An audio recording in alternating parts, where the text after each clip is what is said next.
Great to have you here. Right. I'm a big fan. Thank you. Thank you. Get it out of your system. He's just a man the same as me. Benicio, lovely to have you here. Thank you for having me. Del Toro, I believe, means of the bull, is that right? Of the bull, Of a yeah. literal translation. Yeah. That's quite something to live up to, I imagine. You said it. Okay, yeah. But do you find that being a Latin gentleman, and where are you from originally? Where you? I was born in Puerto Rico, but let me tell you a story because Tom Jones is here. I grew up thinking Tom Jones was Elvis Presley. Because he went to Puerto Rico, he performed in Puerto Rico, he was very well known in Puerto Rico, and all of the women liked him, and I think my mom, one of them, liked him too. So I grew up thinking Tom Jones was Elvis Presley. And here I am, you know, I don't know, 35 years later or so, and I'm here, and there he is. I'm sitting in the red room or with Elvis Presley. Do you find, you know, when I told people you were on the show this week, I had just about all the females I told kind of got all a bit fluttery. Okay, you know the way ladies get sometimes. Do you know what I'm talking about here? Sometimes, yeah. Yeah. You've got the dark brooding good looks. Okay. Yes. Some of the girls there are getting a bit wibbly wobbly as well.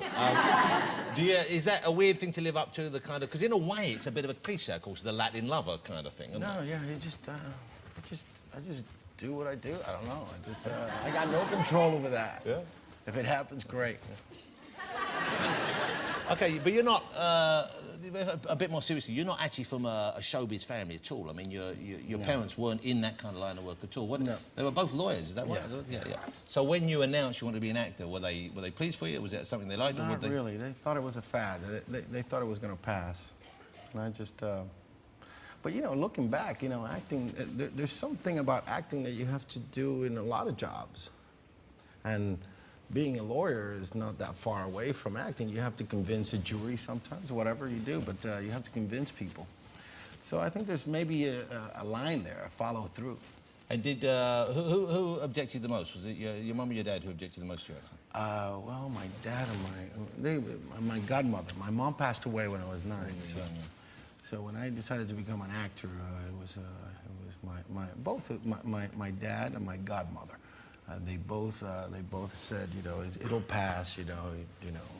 You're kind of, I don't know whether the phrase seems a bit old hat now, but method acting. You came up with that kind of by Stella Adler and those from that school, from that direction. You know, it was all by chance. I was on my way back to San Diego, and someone gave me a phone number to call an agent, and I went to see the agent to get represented. And she said, "Hey, listen, you live in San Diego." I was going to school in San Diego. You know, I'm not going to represent you, but if you want, they're giving a scholarship in a school called the Stella Adler Conservatory. I had no idea that she was who she was. She's one of the 4, you know, the main acting teachers in America. That comes from the Russian teacher Stanislavski, and it's Stella Adler, Meissner, Strasberg, and she taught Marlon Brando among other people, and you know, I ended up getting a scholarship there. I would guess in a movie like the one that you have coming out here in a couple of weeks' time, is this Che Part 2. It's the story, Benicio's been working with the brilliant director Steven Soderbergh to tell the story of Che Guevara's life. Right. A remarkable life, a remarkable man, and 2 remarkable movies as well. I mean, I thought Che 2, which I just saw this week in preparation for meeting you, remarkable film, and it stayed with me, and I think it's going to stay with me for quite some time. I imagine, though, probably not the easiest sell to get money for a movie about, you know, a guy who helped a communist government take control from a corrupt regime backed by the Americans, and here you get presumably you make it with American money largely, or? No, we actually made the movie with French and Spanish money. So the Americans still haven't forgiven him? Yeah, they haven't. He's clearly someone who you admired. I admire a lot of things about him, yeah. I might not be on the side of for capital punishment, but I do admire many things about him that are relevant nowadays. But you have to understand that Che Guevara happened in a time where, let's say, in Mississippi, 1963, an African American could have not voted. Yeah. You know, so it was a very, very different times and very violent times. So it's a historical endeavor, if we can say that. How have they reacted to it in other parts of the world? For example, in Cuba itself, where you have Castro, who was a contemporary, who was a kind of brother-in-arms with Che. Presumably he's seen the movie, and I think you met him, didn't you? No, I met him during the research. And I had a brief meeting with him because I had to leave, and we decided to talk more in detail about Che Guevara because, you know, Fidel was Che's leader. And the next time we went back to Cuba, he had fallen ill.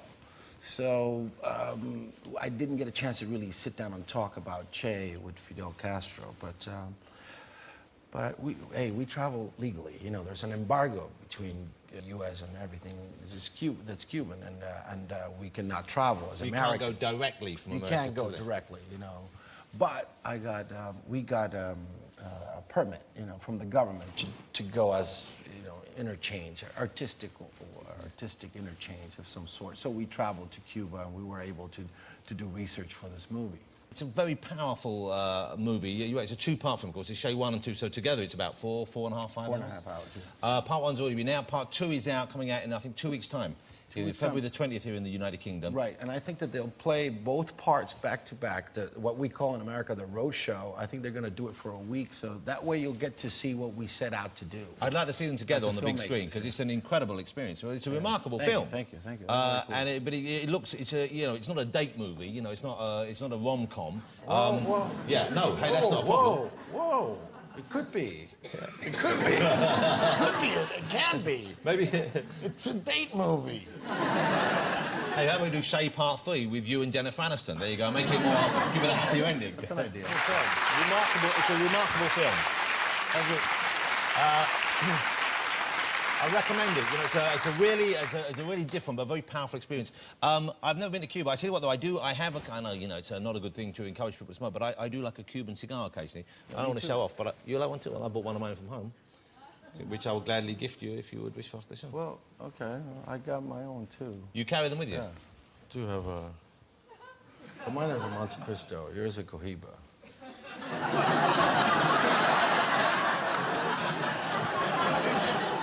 Give it back. Well, some of us don't have to overcompensate in the cigar. OK, let me ask you about the other movie. You finished another movie since then. Right. And it sounds to me like it couldn't be more different. Right. Because that's obviously a very personal project. It's about, you know, a real story and real experiences. This new one is a fantasy of sorts, isn't it? We actually shot it here in Britain. We did a remake of The Wolfman. The Wolfman. The Wolfman. And is that you, Benicio, under that makeup there? Yeah. Wow. But I get the feeling you're a fairly hairy guy anyway. No, but are you not? You look like you got a bit of hair going on there. I don't know. Not really. No? Not at all. I shaved yesterday. Yeah. Yeah. I can see the wax lines on him like that. Yeah. But I get you're fairly hirsute, I imagine, aren't you? The what? Hirsute. No, I don't. You're not? But I do in the movie. No, but you're hairy. No, just in the the head. I bet you're hairy. No. I bet you got hairy back. Are you trying to get me naked like No. you're trying to get Tom Jones naked? Surely you've seen me work. Yeah. I asked point blank. Yeah, okay, thank you. And are there transformation scenes? Do we see you turn into the beast? Yeah, that's the whole bit. But I haven't seen the movie, so I can't talk too much about it besides, but I'll come back and talk about it if you want me. I would love you to. Do you do a howl in the movie? Do you have to do a Wolfman howl? You know what? I kind of fought it a little bit. I didn't want to stereotype the Wolfman, you know what I mean? Yeah. All right. Some of us know. Yeah, okay. You're not going to do the howling, no. No, I just fought it. I fought it. I didn't want to stereotype him. What if he was just clearing his throat? How would that sound? Well, he's part man, so we would have to make this decision here. I don't know. It's like. Oh, that's really There good. you go. Benicio, I'm a big fan of yours. I tell you what, another movie I love Benicio in. I'm sure you'll remember this one. The Usual Suspects. Remember Usual Suspects? Wow, what a performance in that. Great cast, great film. Was it your idea? Was it the director's idea? The kind of mumbling, the way your character speaks, and that sort of. No, it was my idea. You know, you have to understand that when I got that part, I got the script, and you know, I had met the director and the casting director, and I got this role, Fenster, and I looked at the script, and I died on page 37. So you know, and I found out, like, you know, I talked to the writer, who I became very good friends with, and the director too, and I said, well, does it matter what I do? And I'd seen that movie, the Dick Tracy movie, and I remember falling in love with Dustin Hoffman's mumbles. Yeah.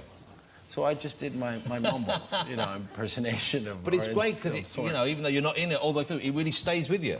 Yeah, it worked. I guess, you know, you're only as good as the actors you're working with, and you know, we're working with great actors: Kevin Spacey, Kevin Pollak, you know, Gabriel Byrne, Stephen Baldwin. It's a great cast. Pete Postlethwaite. It's a great cast, a great group of guys, and we just had a good time. I could watch that one again and again, but I'm pleased as well. I really love Shay. You know, it's such a bold project to embark on. I think, especially, you know, with, I know, cinema goers, their taste being kind of like fairly easy to predict these days, and for someone to stick their neck out, and it must have been arduous to make, I'm sure, because the guys suffered in real life, and I get the feeling you guys suffered making it. We suffered, yeah, we did. Well, you know, it took, from the moment Steven Soderbergh, the director, Laura Bickford, the producer, and myself decided that we were going to try to tackle the idea of making a movie about Che Guevara. It took about 7 years. Wow. But, you know, you got to study the history of the man, of the country.